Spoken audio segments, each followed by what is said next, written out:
Sa mga verses na to ay may aral para sa atin tara at pakinggan natin. Ang taong walang kwenta at masama ay puro kasinungalingan ang sinasabi.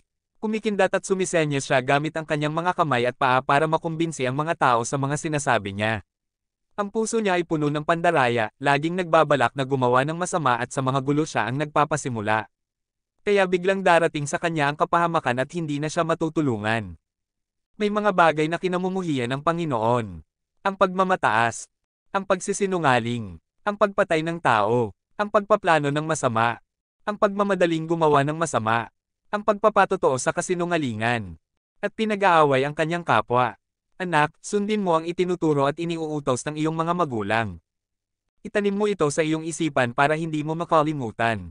Ito ang magpapatnubay, mag-iingat at magpapaalala sa iyong pamumuhay, kahit ano pa ang iyong ginagawa.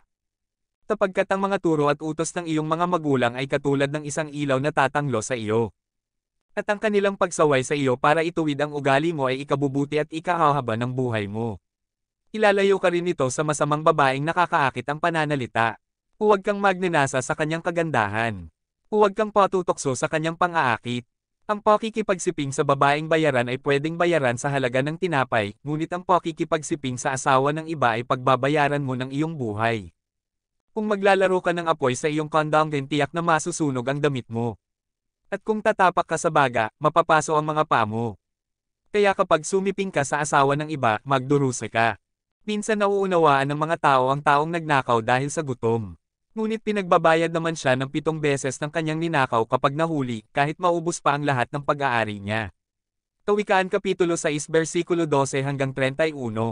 Ang mapagtapat sa kakaunti ay mapagtapat din naman sa marami, at ang di matuwid sa kakaunti ay di rin naman matuwid sa marami.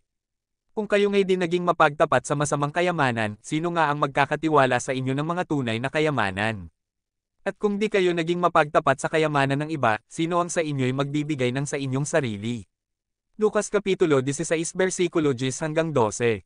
Guys, pa-support naman po, like, share and subscribe at papindon nag-button bell para update kayo sa mga upload kong videos. Maraming salamat po. God bless you all.